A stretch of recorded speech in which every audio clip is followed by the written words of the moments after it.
Make them all equal, yes. I think mortgage, personally, foreclosure housing should be lower and lower end, particularly because the locality doesn't have a high foreclosure rate, doesn't have homelessness. Other thoughts? Well, that depends. I mean, currently we get the housing, well, I mean, first of all, HUD got rid of all its housing counseling money.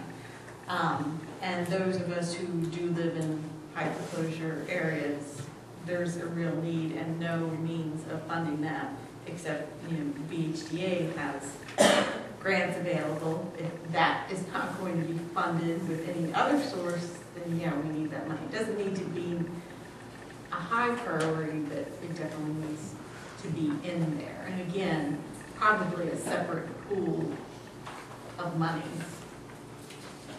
for that, which if not spent, could go back into other things. Okay. And, Other thoughts? 5 or tonight? okay. Will these priorities be revisited on a regular basis? Well, this is one-year funding, Okay. so we probably won't revisit it within the context of that 1 year. If we should be fortunate enough to get funding for a future year, yes, I think it would make sense to revisit that. The temporary rental assistance, again, we already have programs from DHCD that provide that to the homeless. And it's a lot of money that you don't get back. So I can Now, the see that. expectation is we're probably not going to get any of this money back. Yeah, but there's no long-term impact. You pay for a year and hopefully that family is stabilized. And while I understand the benefits of the rapid rehousing money, and while we do see a lot of that need in our service area, you know, with the housing choice voucher waiting list that's closed and never to be open again, we need it, but I don't think it's necessarily the best investment. Maybe not the highest option.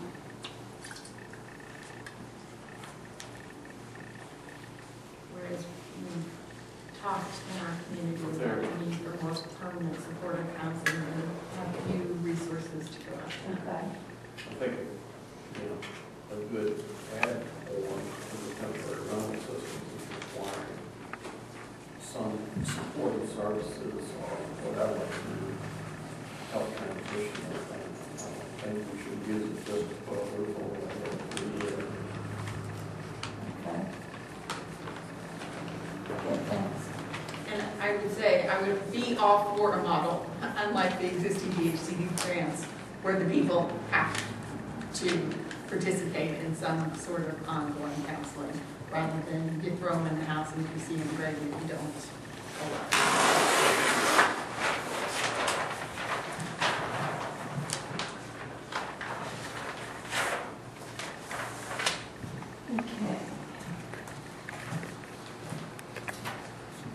Okay, real quickly, housing stabilization services, what does that mean to you all? Because actually, housing stabilization services, we usually think of deposits, some rental assistance, things that don't often come up in permanent supportive housing. Any ideas about what we should include there? When I see the stabilization services, I think more of counseling, case management support rather than the financial assistance that goes along with the rental assistance. And I think that there's a big need for the case management, and if there were any source to provide mental health counseling services to go along with that, it would go a very long way in our communities. As well as financial education. Financial education?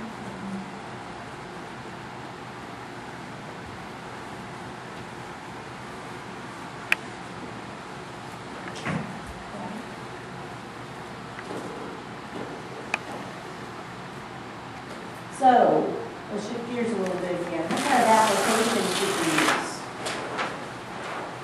Because I'll just give, we're probably not going to give you money to use a brown paper bag, you probably have to fill out an application.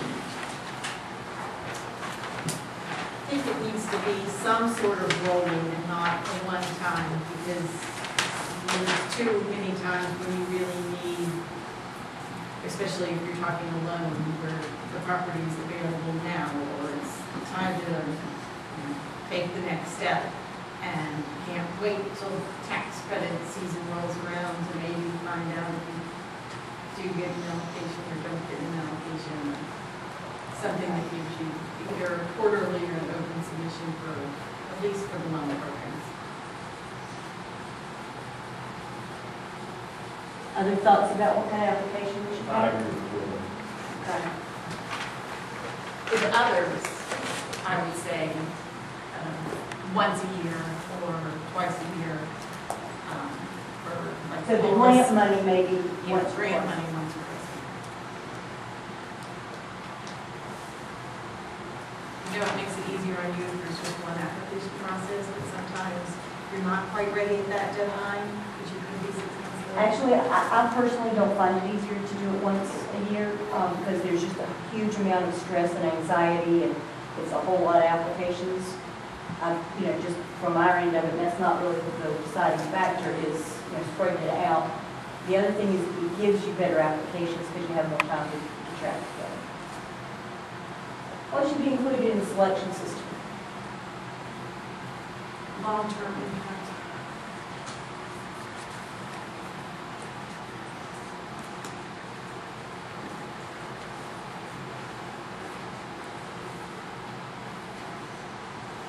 About long-term, guarantee how it's going to be able to provide results. So viability of the project? Or did you mean long-term commitment to be I think the long-term commitment is really affordable. But yes, along with the viability, I think there needs to be some sort of, at least rudimentary market analysis, if not the full VHDA tax credit market analysis, then something more along the lines of what the home program is happening. For those of you who are looking at this, I actually can read it, probably nobody else can. But when we get ready to synthesize this, it'll all be typed up so the other folks can actually read it too. So. I think there should also be some sort of allowance for, is there another funding source that can be used for this? And if, with the priority given, that if you can get the money just as easily from somewhere else, we're not going to be first.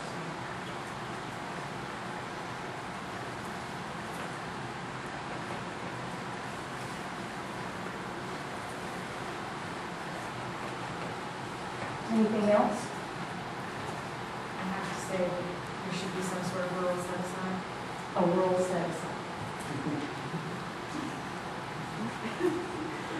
I know, for those of you who are in urban areas, it doesn't seem like a big deal, but we have no resources.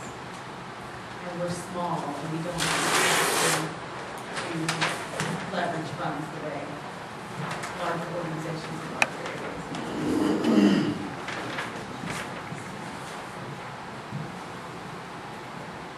Okay, let's talk about benefit and impact. $7 million for the whole state, not a lot of money. So how do we get the maximum benefit? Because what we want to be able to say to the General Assembly is, look at these great projects we funded, look at the impact that they already have or will have, and don't you really want to do this again? So how do we maximize benefit? First thing that occurs to me is prioritize those projects that are getting in shorter-term loans,